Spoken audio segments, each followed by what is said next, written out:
RBV Agro.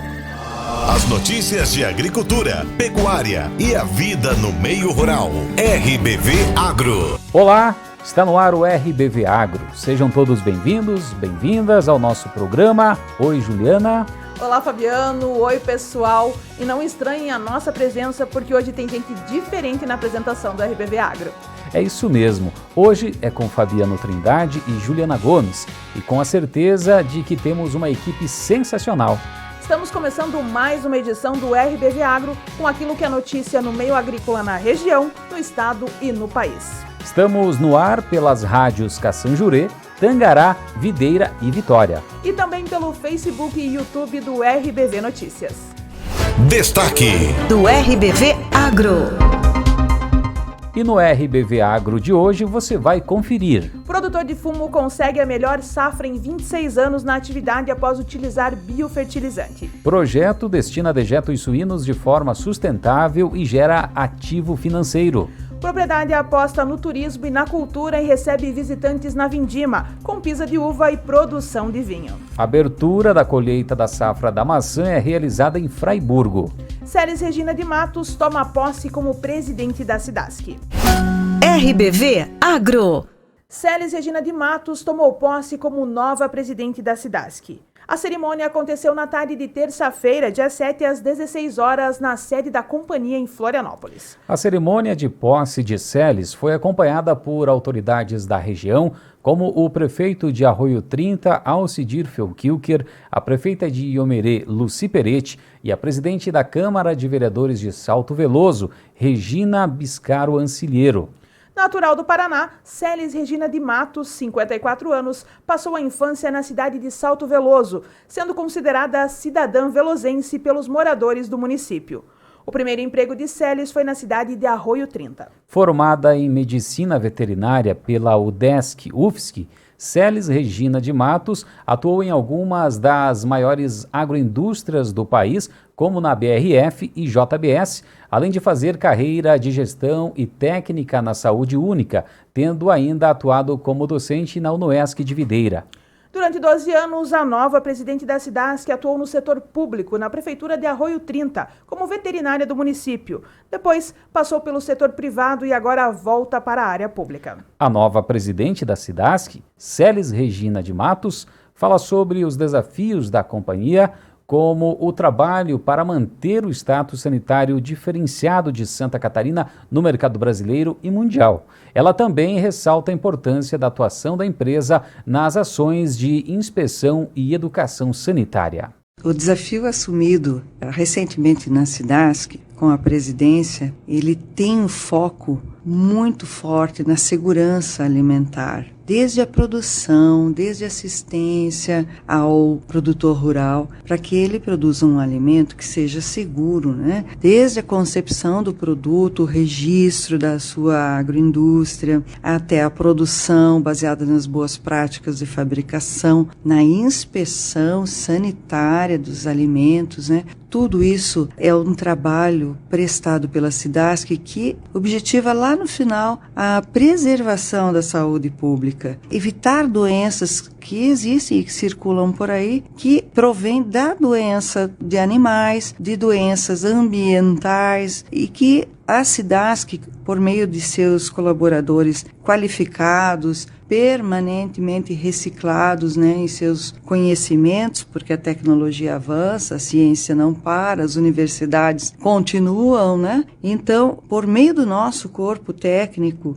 fazer com que o produtor rural tenha a sua produção viabilizada do ponto de vista de saúde, do ponto de vista de qualidade, do ponto de vista também de negócio, porque nós precisamos, sim, manter nosso pessoal no campo, gerar motivos para que a sucessão aconteça. O estado de Santa Catarina, ele detém um status sanitário de excelência referente à saúde dos animais dentro do país e no mundo, né, internacional. Isso quer dizer o quê? Que o trabalho de defesa sanitária que é feito pela SIDASC, nunca faz sozinha, né, faz com as agroindústrias, faz com as associações, as cooperativas. Esse trabalho tem levado a uma condição de saúde dos nossos animais que abre mercados. Condição essa que o Estado precisa assegurar, manter e melhorar. Então, juntos, toda essa cadeia produtiva vai conseguir manter e elevar o status sanitário do Estado.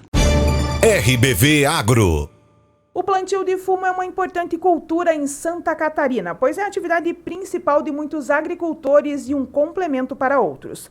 No estado, aproximadamente 42 mil produtores cultivam o tabaco e movimentam uma receita de cerca de 2 bilhões de reais. A estimativa é de que 168 mil pessoas estejam envolvidas na produção de fumo em Santa Catarina. Entretanto, a cultura do fumo é uma atividade que exige dedicação do agricultor e cuidados específicos para ser rentável. E um produtor de fumo tem se destacado. Confira na reportagem. O plantio do fumo tem reconhecido a importância econômica aos produtores que apostam nessa cultura, seja como atividade principal ou um complemento de renda na agricultura. No entanto, o tabaco exige atenção especial aos detalhes e cuidados específicos para garantir a produção de uma safra saudável e de alta qualidade. Além dos cuidados tradicionais, os agricultores têm a opção de usar um produto inovador, que tem surpreendido os fumicultores com os resultados apresentados. Djalma Ruppel, agricultor no município de Rio das Antas, região meio-oeste de Santa Catarina, utilizou o biofertilizante Logos pela primeira vez e em 26 anos na atividade nunca havia conseguido uma safra tão boa como a deste ano. Ele explica que a lavoura onde aplicou o Logos estava praticamente perdida e que depois da aplicação do produto a plantação mudou totalmente. Com o Logos aí foi dentro de 15 dias, mudou a paisagem da roça. O fumo sadio, as folhas tudo sadio, não tem bichinho atacando. Para nós que é a primeira vez que estamos usando, só tem que incentivar mesmo os outros que... Sérgio Augusto Paraschuk, diretor da Logos, destaca que além de plantas mais saudáveis e maior produção, o biofertilizante também possibilita a diminuição no uso de outros insumos. Então o relato dele é muito interessante, que é assim, 26 anos que o senhor planta fumo, nunca ele colheu um pé de fumo que desse mais do que 100 gramas. Na expectativa dele, na estimativa, isso aqui deve dar umas 200 gramas por pé. Então, se o pessoal perceber aqui, a rugosidade e a grossura da folha e o comprimento da folha comparado com a área ali onde não foi passado Logos, que a gente sabe que o pessoal às vezes faz o fumo para também aproveitar, tirar um troco a mais também, que é importante. Uma aplicação só de Logos nos mesmos moldes do milho e da soja com 5 litros por hectare, né? E tá aqui o resultado. Para fazer um comparativo, Djalma deixou uma área sem utilizar o Logos. Lá onde está sem o produto, está tudo furado. Serviço perdido. Sérgio explica como o Logos atua na planta. O Logos, ele atua nos estômagos da folha. Então ele faz com que a planta absorva mais energia solar e absorva a umidade da atmosfera. Ele faz com que a planta jogue isso para baixo para o solo, trabalhando os fungos bons do solo. Em consequência disso, um enraizamento maior, caule maior, folhas maiores. Então a planta, ela aumenta a imunidade dela. Então o que acontece? Por isso que os bichinhos não estão pegando aqui, estão pegando lá do lado. Então não é mágica, não é milagre, não adianta rezar, é entender como que o produto é feito e como que ele age. Então nós que quisemos trazer soluções para a agricultura, então o que nós queremos?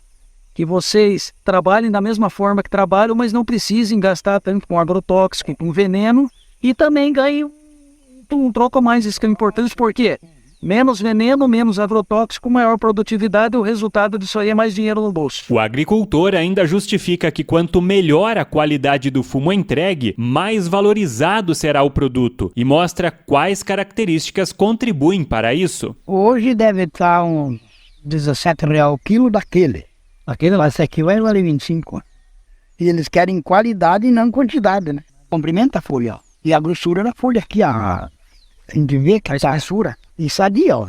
Não está rasgada, não está furada. Djalma acrescenta que resultados como o que está vendo nesta safra incentivam a continuar na atividade. Dá vontade de continuar. Você plantar, fazer uma roça. Depois ir lá olhar a roça e ver que o negócio está lá embaixo, não dá coragem de lutar. Agora, sendo uma planta bonita, aí sim. RBV Agro. Para saber mais sobre o biofertilizante Logos na região de Videira, Caçador e Tangará, entre em contato pelo WhatsApp 49999552701 com Gilberto. Nas demais regiões de Santa Catarina e em outros estados, entre em contato pelo WhatsApp 47 99659 7303 com Sérgio. RBV Agro. A vindima nada mais é do que a colheita da uva. Num sentido mais amplo, podemos afirmar que a vindima engloba o período entre a colheita das uvas e o início da produção do vinho. E a nossa colega Jussiele Baldissarelli vai nos contar hoje sobre a vindima que acontece em uma propriedade rural no município de Pinheiro Preto. Lá as pessoas são convidadas a participarem do processo de produção, em que podem auxiliar na pisa da uva com os próprios pés.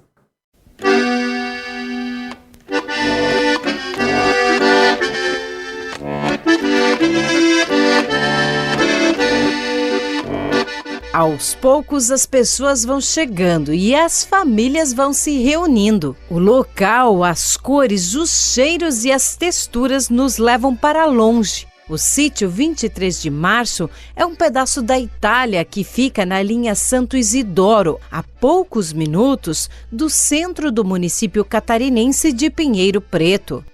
Os últimos dias têm sido movimentados para a família Boesen. Isso tudo porque, além das atividades diárias da propriedade rural, é tempo de vindima. É tempo de receber pessoas que procuram se reconectar com o passado. Foi algo assim da infância, né? A gente traz consigo assim aquela coisa gostosa de família, de viver essa cultura. Eu, como sendo descendente também de italianos, né? O que eu mais amo é ter nascido na roça e ser colono. Isso me deixa feliz. Queria recordar da época que eu ia lá no nono Mejolaro colher uva. Caminhava 4 km, levantava 5 da manhã na segunda, chegava lá no nono, e lá colhia uva o dia inteiro, depois pousava lá a semana inteira. O que eles querem é vir aqui para reviver o que eles viviam na época. É isso que eles vêm fazer aqui. E eles revivem de uma forma que a gente sente a emoção.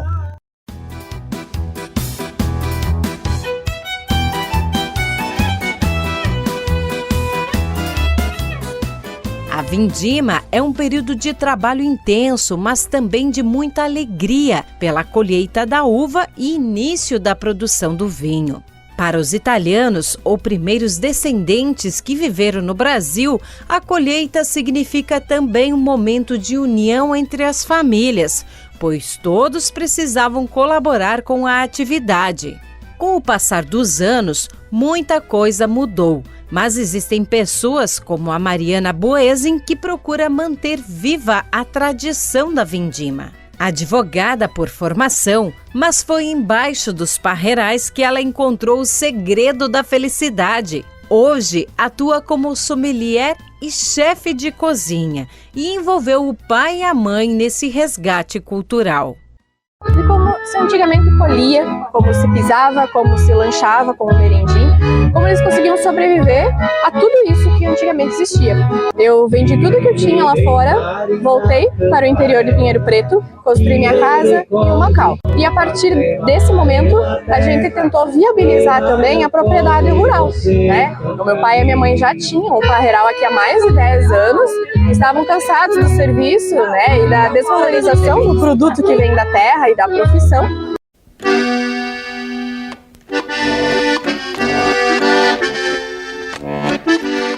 Mesmo a família estando na capital catarinense do vinho, no começo a ideia da filha soou um pouco estranha para seu Ivaldo. Já a dona Maria viu a possibilidade de realizar sonhos. Eu digo, ó, se tu administrar, eu entro com a mão de obra. E daí tá indo dessa forma, né? Estamos tentando tocar. É muito gratificante, né? Porque você lida com um monte de gente diferente e o pessoal que chega aqui sempre te dá um incentivo. Digo, ó, mas muito bom, tá ótimo, continue que a gente vai voltar. Fui a primeira a topar, antes que o meu marido. Pai, nós que eu gostaria de fazer uma vindima. Eu topei na hora, meu marido ficou meio receoso. Mas eu já topei, tô indo e tô vindo e faço o que eu posso para ajudar. Aqui na vindima, sim. E tem dado certo, né? E tem dado certo, acredito que sim. Dona Maria, já deu certo sim a ideia da sua filha. Talvez o segredo do sucesso é que a vindima acessa as nossas lembranças mais profundas, mas não deixa de encantar até mesmo aqueles que nunca vivenciaram a cultura italiana. O Juca é de origem portuguesa, mas é um desses exemplos. Ele e mais um grupo de amigos vieram de Joinville para participar da vindima e ficou encantado com a possibilidade de amassar as uvas com os próprios pés. Uma sensação de estar pisando em nuvens aí, parece, sabe? Muito gostoso. É lembrar o que os antigos italianos faziam e trouxeram essa tradição para cá, né? A pisa da uva é o momento mais esperado pelos turistas, pois é um ato simbólico que homenageia os antepassados. A gente precisa destruir as vagas para que daí inicie-se a fermentação e a produção do vinho. E eles faziam de forma artesanal por falta de equipamentos? Sim, de forma artesanal para consumo principalmente, né? Vendiam poucos vinhos, poucos litros, mas eles tinham o hábito do consumo do vinho diário, o que para nós acabou-se já por perder um pouco, né? E a gente quer resgatar isso, facilitar o acesso do vinho regional, principalmente a todos nós. E como testemunhas, é lógico que eu e o meu colega Murilo Roso não fugimos da pisa da uva. E realmente é uma vivência sensorial e histórica muito especial. Além de ser uma sensação muito boa, eu acho que o mais legal é saber que isso fez parte de uma realidade do passado dos italianos ou dos descendentes italianos aqui da região que faziam esse procedimento justamente para fazer o suco e o vinho. Sem dúvidas, foi uma tarde diferenciada em nossas vidas. Colher cachos de uvas, vivenciar a pisa amassando a fruta com os próprios pés, saborear um delicioso merendim com uma mesa farta, repleta de comidas típicas como a polenta, o queijo, o salame, fazer novas amizades. Tudo isso foi muito gratificante. E nós já estamos contando os dias para a vindima do próximo ano. Viver isso aqui é a maior experiência, né, e prazer que você tem e o que gera felicidade, né? Tá vivendo isso aqui, que é a chave da simplicidade, da felicidade mesmo. Aqui eu me sinto muito feliz, é o que eu sempre quis. Voltar para a roça, voltar para a atividade, principalmente das uvas, é o que eu adoro. Esse cheirinho, esse ar, esse aroma, mas mesmo o mato, a convivência, a sombra, o sol, tudo essa vivência da natureza é muito bom. Isso tudo aqui significa o quê, em poucas palavras para você? É uma conexão que se resgatou, familiar, ancestral, um hobby que virou o prazer da vida, de cozinhar, de vinificar, e nada mais gratificante do que sentar a uma mesa, você comer a carne que tu produziu, o vinho que você produziu, junto às pessoas que te ajudaram a fazer com que isso tudo acontecesse, né? Eu sozinha não conseguiria fazer isso. Isso está acontecendo porque pessoas antes de mim iniciaram. E pessoas após a minha existência podem postergar. A gente faz a nossa parte e deixa a nossa história. Isso é ser feliz? Muito! Muito, muito. É realizador. Isso é sucesso. Isso é sucesso. Vamos a um intervalo, voltamos já com mais informações e reportagens do agro. Projeto destina dejetos suínos de forma sustentável e gera ativo financeiro. E ainda, super encarecimento do milho ameaça a cadeia produtiva de carne. RBV Agro.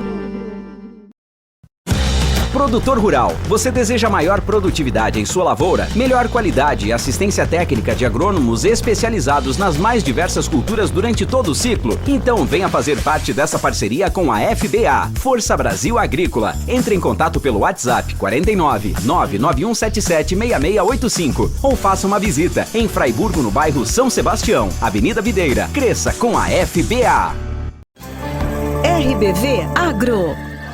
As notícias de agricultura, pecuária e a vida no meio rural. RBV Agro. Estamos de volta com o RBV Agro, hoje na apresentação de Juliana Gomes e Fabiano Trindade. Estamos no ar pelas rádios Caçanjurê, Tangará, Videira e Vitória e também pelo Facebook e YouTube do RBV Notícias. E você que nos ouve ou assiste também pode participar do RBV Agro. Se você tem uma foto ou um vídeo bacana aí da sua propriedade, do seu município, envia para nós. O WhatsApp do RBV Agro é o 49991294258.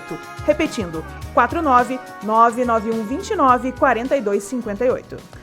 E aconteceu nesta sexta-feira em Fraiburgo a abertura oficial da colheita da maçã 2023. A cerimônia foi realizada com a presença de autoridades no Hotel Renar pela manhã e após o almoço aconteceu uma visita ao pomar. Nossa reportagem acompanhou a abertura e durante a semana e na próxima edição do RBV Agro você acompanha uma cobertura completa sobre o assunto. Aproveitar os dejetos de suínos de forma sustentável. Isso é o que faz o Cistrates, Sistema de Tratamento de Efluentes da Suinocultura, um projeto desenvolvido pela Master Agroindustrial em parceria com a Embrapa Suínos e Aves. Além do processo realizar o tratamento adequado dos resíduos provenientes da criação de suínos nas granjas, ainda gera ativo financeiro e protege a natureza, pois dá o destino adequado aos rejeitos. Confira na reportagem de Douglas Alves. Uma das maiores granjas da Master Agroindústria fica na linha São Roque, interior de Videira, onde também é uma das maiores plantas de produção de suínos do Brasil. Por aqui são produzidos aproximadamente 300 mil leitões por ano, mas a atenção e a consciência ambiental também é um fator essencial para uma empresa de sucesso. Todos os dejetos suínos também são reaproveitados, passando pelo processo de Cistrate para a geração de gás, energia e ainda irrigação para as propriedades vizinhas. Gerente regional responsável pelas granjas da Master, Moisés, fala sobre esse processo e a preocupação também com o meio ambiente. A Master tem em um dos seus valores, a consciência ambiental. E aqui especificamente na Granja São Roque, uma unidade que nós compramos em 2011, é uma das maiores unidades, uma das maiores plantas de produção de suínos do Brasil e a maior unidade da Master. Produzimos em torno de, hoje, 300 mil leitões por ano. Esse indicador, quando nós compramos a granja em 2011, era de mais ou menos 212 mil leitões. Alguns números assim que a gente tem orgulho de falar que vai muito em paralelo com aquilo que a gente fala sobre consciência ambiental. Um deles é o consumo de água potável. Nós tínhamos em 2011 mais ou menos um consumo de 900 metros cúbicos de água potável por dia. Hoje o nosso indicador mostra em torno de 350, então uma redução bastante grande, mais do dobro teve de economia em água potável, com uma produção 30% a 40% a mais. Então isso mostra que a Master não só tem os valores de consciência ambiental no seu slogan, mas com certeza pratica, Isso nos dá bastante orgulho. Dentro da Granja São Roque, pela questão de ser uma granja de construção na década de 70, nós temos um pouco de dificuldade assim na dimensão dos terrenos, Tanto os nossos quanto dos vizinhos. Então se fez necessário ao longo desses 10 anos que a gente está aqui, de iniciar um projeto bem, digamos assim, é um projeto pioneiro em tratamento de dejeto suíno, que é o Cistrate. Esse projeto ele tem como objetivo principal nos garantir a operação plena da granja, estando dentro dos parâmetros legais. Então, o Cistrate hoje ele é um projeto bastante robusto, Se nós fizermos uma conversão para ter um melhor entendimento a nível de o que equivaleria se nós estivéssemos falando de uma cidade, equivale como se nós tratássemos a amônia de uma cidade de mais de 50 mil habitantes. É uma responsabilidade bastante grande, um projeto bastante robusto que vem nos dar um amparo social, ambiental, para que nós consiga produzir, que é o principal objetivo da Master. Mas como funciona o Cistrate? Engenheira agrônoma Lourdes Marina, também coordenadora ambiental da empresa Master, nos fala como funciona este projeto. Aqui a gente tem o fluxograma do sistema de tratamento de efluentes das suinoculturas, que é o Cistrates. Todo o dejeto da granja, ele é direcionado para peneiras que fazem a separação do sólido, do dejeto, e direcionam ele para um biodigestor que a gente chama de biodigestor de lodo, para um decantador e depois a parte líquida do dejeto vem para dois biodigestores líquidos. Né? Nesses biodigestores ocorre a fermentação e a formação do metano, que é o gás utilizado na geração de energia, que a gente chama de biogás. A parte líquida do dejeto, ela continua o seu ciclo no sistema de tratamento. Né? A gente tem um decantador, e desse decantador ele passa para um reator nitrificante e um reator desnitrificante. E entre eles existe uma circulação desse efluente. No reator nitrificante a gente tem a inserção de ar por microbolhas, um sistema de agitação, que permite com que a gente faça a retirada do nitrogênio amoniacal do efluente. Depois ele segue para outro decantador, onde ele vai completa o seu ciclo no sistema de módulo de fósforo que a gente chama, onde ocorre a decantação por cal, e onde a gente tem os fosfato de cálcio como um subproduto, e a parte líquida, já com seus níveis de nitrogênio amoniacal reduzidos, a gente pode fazer tanto o lançamento em corpo hídrico quanto o reaproveitamento dessa água dentro da unidade. Percebemos aqui também que a geração de energia também acontece com esse biodigestor aqui, né? Isso mesmo, né? Aqui, nesses biodigestor CSTR, ele tem um sistema de agitação e sistema de aquecimento, onde ele permite que a gente tenha uma maior produção de biogás do que um sistema que a gente não tenha nada de melhorias, né? Todo esse biogás que é produzido aqui, ele é direcionado para uma casa de geradores, onde tem uma microturbina que faz a queima desse biogás, transformando ele em energia elétrica que é consumido dentro da unidade. A gente poder demonstrar o que foi visto no fluxograma, né? Então o dejeto ele passa pela peneira, pelos biodigestores, cai nas lagoas de decantação, o reator nitrificante, e aqui nesse reator onde acontece talvez o principal processo do sistema, que é a retirada do nitrogênio amoniacal através da inserção do ar por microbolhas, né? A gente são sistemas de sopradores que injetam o ar dentro da lagoa e fazem essa movimentação que a gente pode ver 24 horas por dia. E esse processo é que garante a retirada do nitrogênio amoniacal do sistema. Daqui ele vai passar para mais uma lagoa de decantação. O lodo ele recircula no sistema para poder alimentar as bactérias que fazem esse processo. E o líquido vai para a parte de tratamento do fósforo, que é o módulo de fósforo que a gente chama, com a adição do cal para deposição desse fósforo, e a parte líquida então segue para o corpo hídrico ou para o reaproveitamento dele na lavação das granjas. Bom, então aqui nós temos o CSTR, né, que é o biodigestor de lodo. Depois do processo de separação do dejeto da parte sólida nas peneiras, esse sólido é direcionado para esse biodigestor.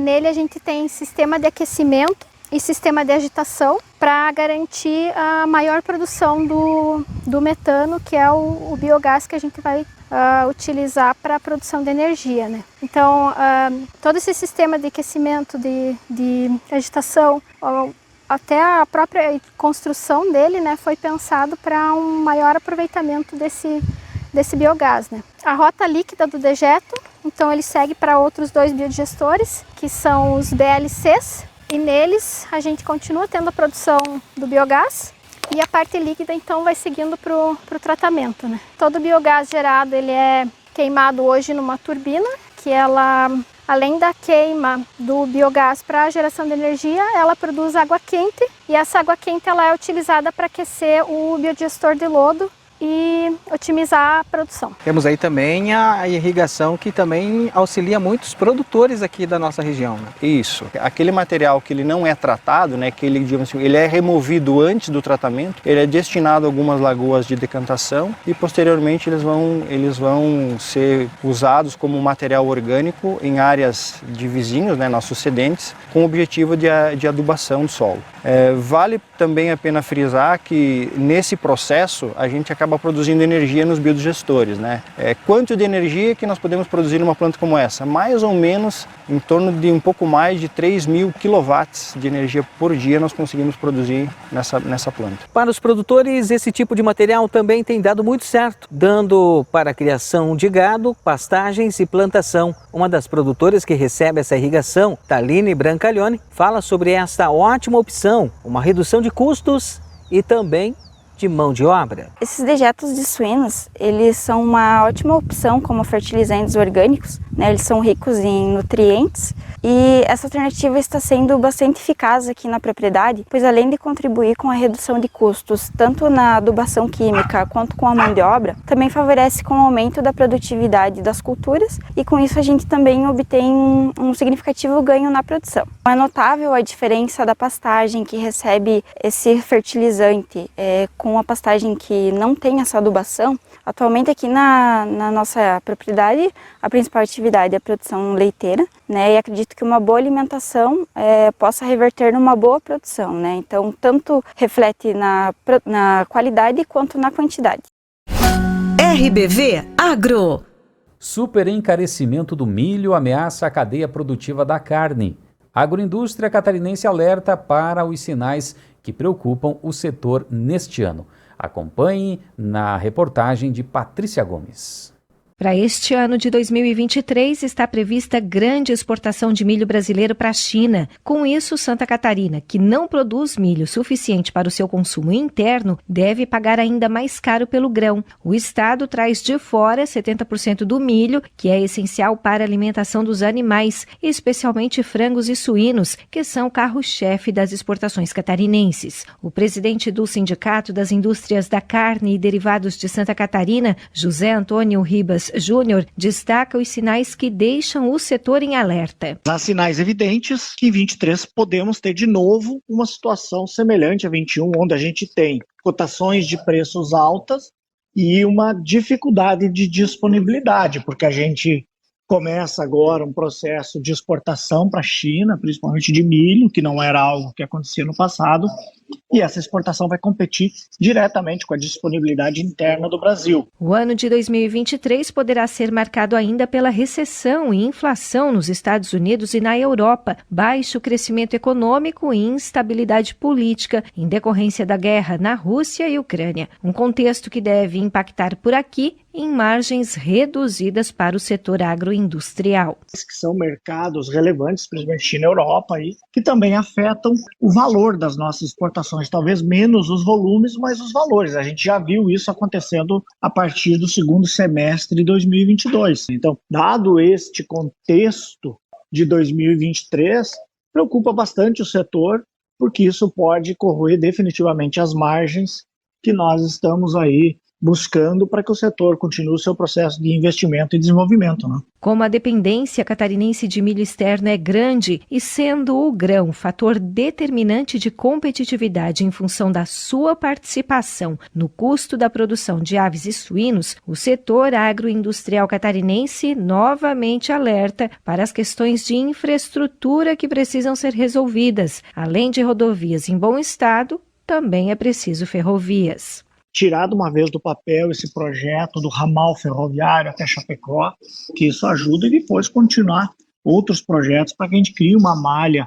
ferroviária que permita hoje a gente mitigar essa diferença de competitividade. Porque uma coisa é bem importante, uma coisa é a gente já não ter o milho disponível, outra coisa é a gente ter que buscar longe e buscar ele em cima de caminhão, que torna mais caro ainda todo o nosso processo, né? Segundo dados do Sindicarne, hoje a cada 3 frangos consumidos no mundo, 1 é brasileiro. E para manter o setor de carnes competitivo, o presidente do sindicato, José Antônio Ribas Júnior, argumenta ainda que será preciso medidas governamentais. A gente não acredita que intervenções de mercado são o melhor caminho, porque se eu for lá e criar obstáculos ou barreiras de exportação para o grão, esse mesmo mercado pode criar barreiras de exportação do frango e do suíno, que seria também tão danoso quanto. Então o mercado precisa ter liberdade de atuação e sempre buscando o equilíbrio. Mas nós temos que corrigir alguns desencontros que existem, principalmente tributários, por exemplo,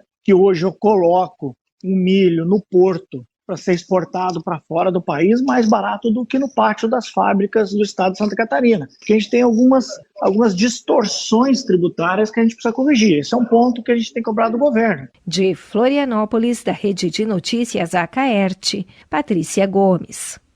RBV Agro. Fim de papo, ponto final. O RBV Agro de hoje encerra por aqui. Semana que vem tem mais. Hoje a companhia foi de Fabiana Trindade e Juliana Gomes. Muito obrigado a você que nos acompanhou por uma de nossas emissoras da RBV Rádios em Caçador, Videira, Tangará e região, ou ainda pelo Facebook e YouTube do RBV Notícias. Bom final de semana e até a próxima. Tchau, pessoal, até a próxima. RBV Agro. As notícias de agricultura, pecuária e a vida no meio rural. RBV Agro.